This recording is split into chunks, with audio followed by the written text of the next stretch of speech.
Les jeudis de l'économie avec la BCI. BCI, la banque partenaire de tous les entrepreneurs calédoniens. Les jeudis de l'économie, Radio Rythme Bleu, bonjour à tous. Comment évolue le pouvoir d'achat avec une inflation en hausse, une consommation en baisse? Le pouvoir d'achat est toujours particulièrement scruté et c'est un indicateur que nous allons commenter ce midi avec nos invités. Ils sont 4 autour de cette table. Olivier Ferniaud, le directeur de l'ISE, Gilles Vernier, le président de l'association UFC Que Choisir, Christophe Coulson, le président de l'UTC FECGC et Alexandre Lafleur, le président de la commission protection sociale du MEDEF. Bonjour à tous les 4. Bonjour. Merci d'avoir accepté cette invitation pour parler d'un sujet, enfin d'un mot presque, qui est dans toutes les bouches, pouvoir d'achat. On en parle beaucoup ces dernières semaines, ces derniers mois, même ces dernières années. Alors peut-être pour entrer dans ce débat avec vous, Olivier Ferniaud, rappelez ce que c'est que le pouvoir d'achat. Est-ce que c'est une notion un peu diffuse ou est-ce que c'est un indicateur très précis? Enfin, de quoi parle-t-on lorsqu'on parle de pouvoir d'achat? J'espère qu'on produit quelque chose de très précis. Alors il faut d'abord commencer à parler des salaires. Avant de parler pouvoir d'achat. Le salaire, on va prendre le salaire 2022 qui est en légère baisse par rapport au salaire 2021 et qui s'établit à 345 000 francs net par mois. Je rappelle, c'est une moyenne. C'est une moyenne. La médiane, c'est-à-dire le niveau de salaire en dessous duquel on a 50% des Calédoniens, c'est 238 000 francs. Voilà. Ces deux indicateurs sont intéressants. Donc, les salaires baissent légèrement en 2022. Mais la vraie question, c'est avec un salaire inchangé, est-ce que vous pouvez vous payer les mêmes biens et services que l'année précédente? Et c'est là qu'intervient la question de l'inflation. Or, en 2022, on a une inflation record, du jamais vu depuis 30 ans, de l'ordre de 3,7% en moyenne. Et donc, quand vous prenez en compte l'inflation et l'évolution des salaires, vous avez finalement une baisse du pouvoir d'achat de l'ordre de 4,5%. Ce qui est assez sensible. Ce qui est totalement inédit, ce qui est assez sensible. Ça s'adresse. Alors, il y a des petites variations suivant les catégories de population sur l'évolution du pouvoir d'achat. Alors, ça dépend de la catégorie sociale, ça dépend du secteur dans lequel vous êtes, secteur d'activité ou secteur public-privé. Effectivement, on a des différences, sachant que chacun des secteurs aura connu des évolutions de son salaire. Autant l'inflation, elle est la même pour tous, autant l'évolution des salaires peut être différente entre les salariés du privé ou les salariés du public. Et encore, dans le public, on a la différence entre le public, fonction publique d'État et fonction publique territoriale. Alexandre Lafleur. Oui, juste pour réagir justement sur les salaires. Donc on parle bien de l'évolution du salaire moyen. Et cette baisse du salaire moyen ne veut pas dire que les salaires ont baissé en soi. Parce qu'en fait, elle est liée à la création, des créations d'emplois. Et il faut s'en féliciter, puisqu'il y a effectivement 4000 créations d'emplois en 2022. Et d'ailleurs, c'est des emplois qui sont principalement, a priori, des éléments qu'on a assez peu qualifiés, donc à faible niveau de salaire, ce qui explique donc cette baisse de salaire moyen. Donc quelque part, c'est une méthode statistique qui permet d'avoir ce chiffre de baisse de pouvoir d'achat 4,5, mais on a 4000 personnes qui ont un emploi qui n'en avaient pas avant. Ou c'est justement, on manque d'éléments par rapport à tout ça, et d'ailleurs on le regrette, mais il faut prendre des pincettes sur ces chiffres. Et d'ailleurs, des éléments qu'on a sur 2023, c'est cette tendance création d'emplois à faible, entre guillemets, valeur ajoutée, faible rémunération continue. Et encore une fois, c'est tant mieux parce que, comme on sait, on a un taux d'emploi faible en Nouvelle-Calédonie, on a besoin de créer des emplois et on a une partie de la population qui est très paupérisée. Et donc, on a besoin de ces emplois justement pour les intégrer à notre régime économique. Alors pour répondre sur ce point, Olivier Ferniaud, puis après Christophe Coulson. Moi je partage votre point de vue. 2022 c'est une année record aussi en création d'emplois. Maintenant quand on regarde effectivement les emplois créés, on estime qu'à près de 90% ce sont des emplois peu qualifiés, donc à rémunération peu importante. Il y a deux données qu'on n'a pas actuellement et qu'on aimerait bien avoir, c'est est-ce que c'est aussi des emplois précaires ?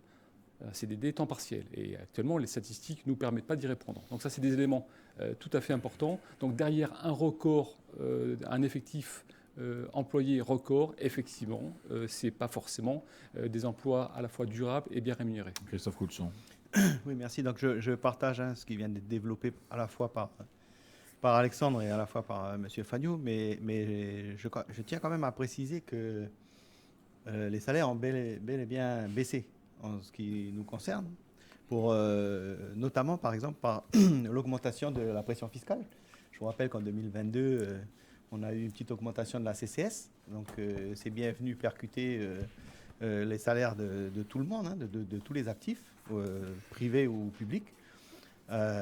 Ensuite, il y a eu l'augmentation des plafonds du RUAN, qui a pour sa part également fait chuter les salaires. Et puis, lors des négociations de branche, de 2022 à 2023, on n'a pratiquement rien obtenu en matière d'augmentation de la valeur du point ou des indices. Donc je ne peux pas laisser dire en fait que les salaires n'ont pas diminué, c'est pas vrai. Voilà, on s'aperçoit qu'il y a plusieurs portes d'entrée et plusieurs façons de voir les choses. Et voilà, s'il faut caricaturer, c'est un peu le verre à moitié plein ou le verre à moitié vide. Hein, mais c'est deux approches un peu différentes. Olivier Fagnot. Alors, dans l'étude que l'on a réalisée, qui est disponible sur notre site, on a fait un zoom sur toutes les personnes qui étaient en travail, en poste, entre 2021 et 2022. Donc déjà, ça enlève du champ tous ceux qui sont arrivés, tous ceux qui sont partis. Donc sur ces personnes-là, effectivement, on a une baisse du pouvoir d'achat. Ça, c'est tout à fait net. Moins forte dans le privé que dans le public. Et bien entendu, moins importante que les 4,5% que je vous ai cités tout à l'heure. Ça serait de l'ordre de 1,3%, ce qui est quand même inédit. Alors, quel est le ressenti des consommateurs? Et là, je vais me tourner évidemment vers Gilles Vernier, qui est président de l'association UFC que Choisir. Est-ce qu'il vous parle de pouvoir d'achat quand ils viennent vous voir? Est-ce que vous sentez qu'aujourd'hui, il y a de la tension autour de ces questions-là? Ça fait très longtemps.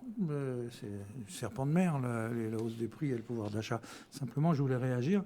On se félicite d'avoir créé des emplois, je veux bien, mais on crée des emplois bas de gamme. Il faut être très clair. C'est ce qu'on a dit. Hein, et ces emplois bas de gamme, c'est peu rémunérés, parce voilà. que souvent en temps partiel aussi. Voilà, souvent en temps partiel. Donc quand on parle, je dirais, d'évolution de l'économie, c'est pas ces gens-là, et malheureusement, qui vont participer à l'évolution de l'économie dans notre pays. C'est des gens qui font très attention à leurs dépenses.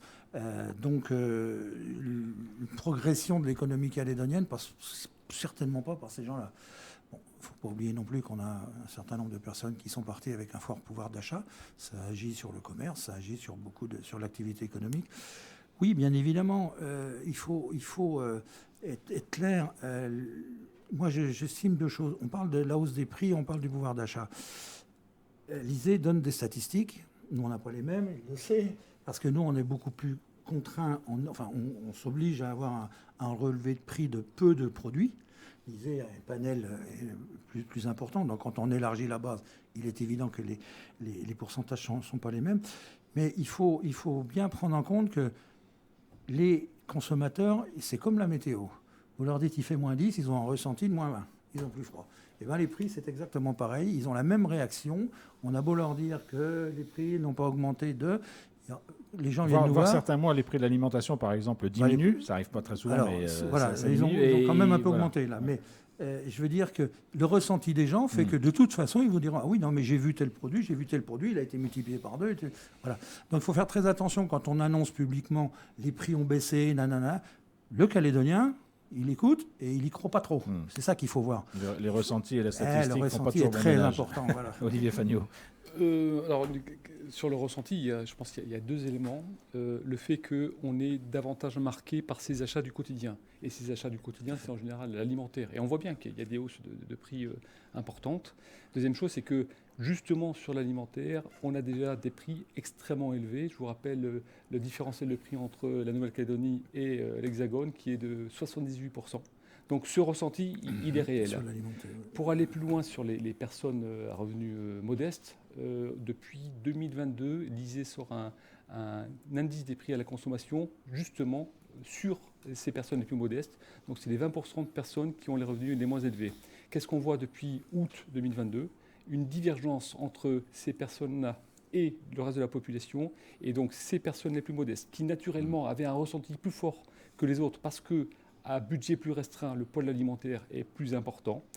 On constate qu'en plus, le calcul nous montre que l'inflation est d'un point plus forte pour les personnes les plus modestes. Donc on a un ressenti et on a une mesure factuelle, objective de l'inflation. Alors on sent bien que quand on parle pouvoir d'achat, il y a évidemment deux pieds sur lesquels ça repose. On en a parlé un petit peu rapidement des deux. Les salaires évidemment et le coût, enfin l'inflation, hein, la hausse des prix.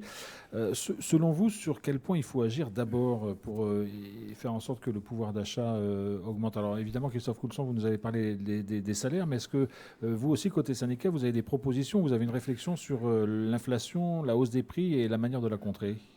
Écoute, oui. Écoutez, oui, les propositions, on en a faites depuis les années 2010, il me semble, hein, quand on a monté cette intersyndicale Vichère, effectivement. On avait imaginé certains dispositifs comme le blocage des prix, comme contrôle des marges. Il y a aujourd'hui des choses, il y a le BQP. Il y a encore des choses qui existent, heureusement d'ailleurs. Mais peut-être qu'il faudrait se remettre autour de la table de façon à réactualiser les dispositifs en fonction de l'évolution justement des prix que l'on peut tous constater. Et ensuite, effectivement, vient la hausse des salaires. Pour nous, il faut être prudent quand même. Je veux dire, il faut être prudent parce qu'effectivement, ce qu'on constate à chaque fois, c'est que dès qu'il y a une hausse des salaires, il y a une hausse des prix derrière. Donc c'est le cercle vicieux et ça, avec l'expérience que j'ai sur le sujet, il faut être très prudent. Cependant, aujourd'hui, les gens qui ont des revenus les plus modestes, surtout ceux-là, on assiste à quoi? On assiste à un recentrage des dépenses effectivement sur la consommation au détriment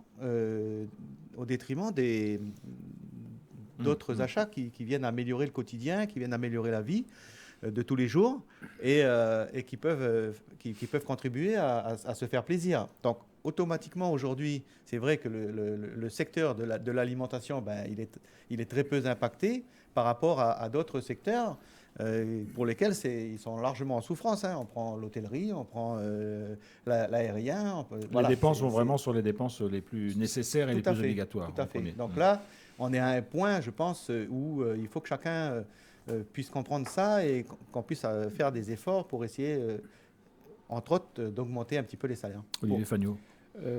Donc sur les deux paramètres, inflation et salaire. Inflation, on remarque quand même qu'en 2023, elle est de façon assez surprenante, quasiment nulle. Alors sur les 12 derniers mois, je crois qu'on est à plus 0,5. Hein. Voilà, j'ai bien lu votre note qui est publiée hier. C'est assez faible quand on voit ce qui se passe en métropole de l'ordre de 3 ou 4%, qui succédait à 5,4% en 2022. Donc peut-être parce qu'on est parti déjà de très haut. Ah, exactement. Les prix sont déjà tellement hauts qu'à un moment, je pense que les distributeurs, s'ils veulent trouver des consommateurs en face, il faut être raisonnable quand même sur les prix. Donc sur l'inflation, en tout cas, elle semble contenue. Maintenant, les salaires. Vous savez que l'augmentation de l'indice des prix à la consommation hors tabac génère automatiquement une augmentation du SMG dès lors que l'augmentation est de 0,5% mensuelle. Depuis début 2022, il y a eu 6 augmentations du SMG. Au total, cette augmentation cumulée est de l'ordre de 5,4%, ce qui est important. Il n'y a pas eu de négociation salariale en 2022. Les négociations salariales dans le privé ont eu lieu début 2023. On peut imaginer, les négociations salariales de branche, on peut imaginer que ça va se diffuser progressivement dans l'économie et que 2023 verra une augmentation des salaires, tout au moins dans le privé. Alexandre Lafleur. Oui, alors il y a plusieurs éléments sur lesquels je voulais agir. Déjà, effectivement, comme Olivier vient de le signaler, l'inflation est relativement maîtrisée. Enfin, elle est plus faible que l'inflation importée, ce qui montre bien que les entreprises, et notamment toutes les entreprises importateurs ou les commerçants d'ailleurs, jouent le jeu et ont globalement rogné sur leur marge ces dernières années. Parce qu'elle était également, c'était déjà le cas en 2022 et là en 2023, c'est clairement le cas. Effectivement, on est la différence. En fait, de manière générale, en 2022, on a une perte de pouvoir d'achat qui est un phénomène entre guillemets mondial, parce que c'est pas que nous, c'est pas que la France, c'est lié à la sortie Covid, c'est lié à des conflits. Notamment en Ukraine. Au bouleversement du trafic maritime, etc. Exactement, c'est lié à beaucoup de choses. Et effectivement, on a été impacté en Calédonie, mais on part d'une situation de vie chère qui rend le problème plus compliqué. Alors que la hausse est maîtrisée en soi. Elle est inévitable, tout comme on peut parler actuellement de la hausse des taux bancaires, c'est inévitable, c'est des choses sur lesquelles malheureusement on ne peut rien faire. Par contre, à l'heure actuelle, voilà, le monde de l'entreprise a joué le jeu. Effectivement, la question maintenant est comment sortir de ce contexte et comment améliorer notamment les salaires sans toucher à l'inflation. Ça fait partie des travaux qui sont en cours au niveau des partenaires sociaux, notamment en termes d'amélioration de la compétitivité des entreprises, donc pour baisser les charges d'entreprise et pour pouvoir augmenter les salaires. Ça avance bien. C'est des choses qui ont été discutées d'ailleurs en fin d'année dernière suite à une manifestation des syndicats de salariés par rapport justement au besoin d'augmenter les salaires. Donc on espère aboutir rapidement et effectivement ça devrait apporter quelque chose. Mais c'est pas en soi, c'est nécessaire mais c'est pas suffisant parce que il y a tellement de choses à faire et ça fait partie d'ailleurs des éléments que nous, au niveau patronal, on a travaillé depuis quelque temps, notamment via NCECO, où on considère qu'il faut changer de modèle, et notamment diminuer les prélèvements pour pouvoir réamorcer cette consommation et réamorcer cette relance économique dont on a besoin. Parce que c'est effectivement via la consommation qu'on pourra augmenter le pouvoir d'achat des Calédoniens. Et là, on est dans la stratégie économique et dans la stratégie aussi politique. Christophe Coulson. Oui, je voulais revenir sur ce que disait M. Fagnot concernant le SMG et la revalorisation automatique du SMG, qui est un mécanisme que l'on connaît tous. Donc c'est vrai qu'il a tout à fait raison, M. Fagnot, de préciser cela. Par contre, l'effet pervers de ce qui s'est passé, c'est qu'il n'y a que le SMG qui a été revalorisé. Et du coup, ça provoque un tassement des grilles de rémunération de toutes les conventions collectives. Et juste le fait que ce SMG ait été revalorisé à hauteur de 5%, eh bien, les 4, voire les 5 premiers échelons de toutes les grilles salariales ont été impactés. Donc, ce qui veut dire que quelqu'un qui gagne le SMG, eh bien, aujourd'hui, il a le même salaire qu'un salarié qui est au 4e ou au 5e échelon et qui a derrière lui quelques années d'ancienneté. Ça, c'est la première chose. Et après, tout à l'heure, on disait quel dispositif on pourrait imaginer pour faire un petit peu baisser les prix sur certains produits. On avait émis l'idée lors des réunions que nous avions eues avec le gouvernement à l'époque. On a des pays voisins qui sont exportateurs de produits. Australie, Nouvelle-Zélande et j'en passe et autres. Et pour lesquels, en fait, les droits de douane et les taxes sont beaucoup plus élevés que des produits qu'on fait venir d'Europe ou de métropole. Là, il y a une marge de manœuvre peut-être potentielle de venir toucher ces taux de taxation pour en faire diminuer les prix. Alexandre Lafleur. Oui, pour réagir à ce que justement vient de dire Christophe, ça fait partie des justement discussions qu'il y a eu en début d'année au niveau des branches, parce que effectivement l'augmentation des SMG en 2022, mais même un peu avant, avait fait que les grilles étaient tassées. Et du coup, en début d'année, elles ont été détassées, entre guillemets, sur les premiers niveaux. Alors, il n'y a pas d'évolution effectivement forcément très importante entre les niveaux, mais je voulais bien préciser que, contrairement à ce qu'il vient de dire, à l'heure actuelle, il n'y a plus de tassement. C'est-à-dire que les niveaux ont des niveaux, au niveau minimum de salaire qui évoluent, suivant les niveaux de qualification des emplois. Gilles Vernier, est-ce qu'il faut aussi peut-être que les consommateurs qui subissent de plein fouet évidemment cette question de pouvoir d'achat fassent un peu plus attention à ce qu'ils font avant. Alors ils le font naturellement, mais il y a certaines pratiques qui ne les aident pas forcément. On pense, je ne vise personne, mais vous savez, ces cartes qui vous disent achetez maintenant, vous paierez plus tard. Il n'y a pas que ça. Non, il n'y a pas que ça. Mais voilà, il y a aujourd'hui, est-ce qu'il faut peut-être aussi changer la façon pour les consommateurs d'envisager cette question-là? Écoutez, c'est un discours qu'on a régulièrement. Je l'avais encore il n'y a pas longtemps. Je voulais répondre, et vous avez tout à fait raison, quand on regarde les chiffres d'importation de l'Australie et de la Nouvelle-Zélande, c'est ridiculement bas, c'est 10%, et on importe la majeure partie d'Europe. Alors, et c'est des propositions que nous avons faites au gouvernement directement, on pourrait effectivement baisser sérieusement les droits de douane et travailler avec les pays qui sont limitrophes au lieu d'aller chercher, je ne suis pas contre, mais on a une pollution aussi, on fait venir de très loin, il faut peut-être quand même sélectionner un certain nombre de produits, voir qu'il y a peut-être un meilleur temps de acheter localement, on pourrait dire. Ou régionalement, en tout cas. Régionalement, et peut-être ça influerait sur les prix. C'est vrai qu'on se bat pour l'attitude des consommateurs. Je vous donne un exemple. Nous sommes depuis un petit moment, alors je crois que c'est fini, mais en surproduction de légumes en Nouvelle-Calédonie.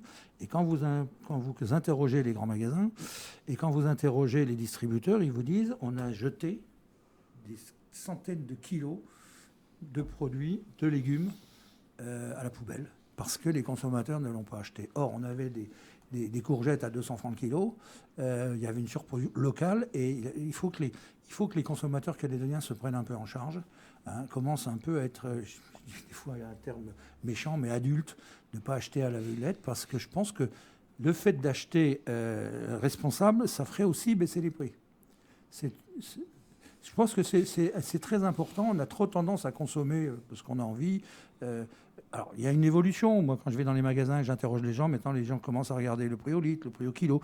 Quelques attitudes qu'on n'avait pas avant. Mais on a encore beaucoup de tricheries, ne serait-ce que sur les emballages de 2 à 3 à 5 produits, où on s'aperçoit que à l'unité, c'est plus cher. Voilà. Emballage, mais il y a un peu moins de nourriture. Il faut que les Calédoniens soient un peu plus responsables et ça fera changer les habitudes de la distribution, ça fera changer certaines habitudes des importateurs aussi.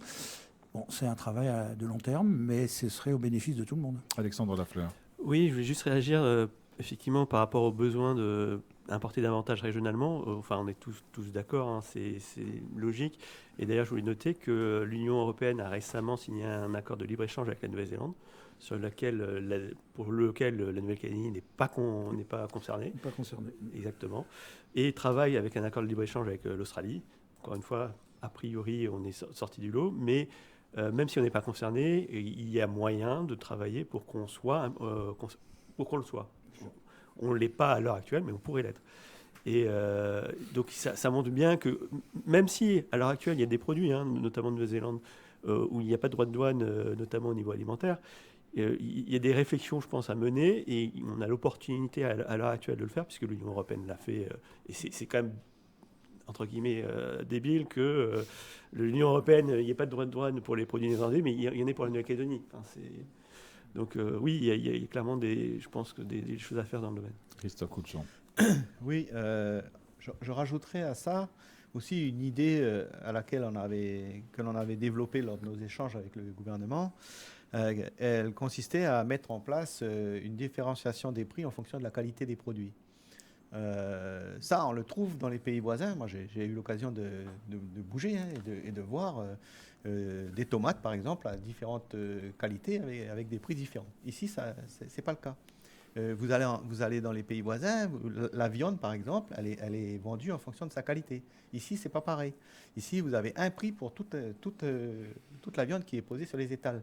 Donc, en faisant cette différenciation des prix, ça laisse le choix au consommateur d'acheter selon les faibles moyens qu'il a, de la viande à différentes qualités. Alors ça veut dire moins réglementé et laisser un peu plus de place à la concurrence, parce que du coup c'est ça qu'il y a derrière. Bien sûr, bien sûr, mais et surtout quand on sait que par exemple les bovins qui sont achetés à l'éleveur, ils sont achetés hormis la classe exceptionnelle, ils sont achetés à des taux différents. Par contre, quand on arrive chez le boucher, c'est le même prix pour tout le monde. Il n'y a pas de différenciation. Donc voilà, il faut être, je pense, imaginatif, créatif. Et puis en cas de surproduction, monter des unités de transformation peut-être de nos légumes. Je sais que ça a déjà été envisagé plusieurs fois. Ça a un coût peut-être un peu excessif, mais pourquoi pas aider justement ce secteur pour que la surproduction de légumes, au lieu d'être balancée, elle soit transformée et utilisée dans le temps. Alors Olivier Fagnot, l'ISEE, c'est l'Institut de la statistique, donc vous vous appuyez évidemment sur les données passées. Ceci dit, est-ce que sur la question de l'inflation, de l'évolution du pouvoir d'achat, vous avez des perspectives, vous avez des indicateurs qui vous permettent de savoir comment les choses vont évoluer dans les mois ou les années à venir? Alors on a vu qu'on ne suivait pas tout à fait le même rythme que la métropole. Est-ce qu'il y a des tendances qui se dégagent déjà pour 2023 ou pas? Justement, on est très très prudent. J'imagine, le sujet étant sensible en plus. Pendant longtemps, on s'est dit qu'il y a forcément un décalage et que l'inflation que l'on a observée en métropole va arriver de façon décalée, et ce n'est pas le cas. Et probablement, comme disait M. Lafleur, à un moment, tout le monde a joué le jeu. Il y a eu aussi des outils mis en place. On n'a pas parlé de l'application prix, mais dans l'aspect Prix.nc. Prix.nc, donc responsabiliser le consommateur, c'est bien l'esprit.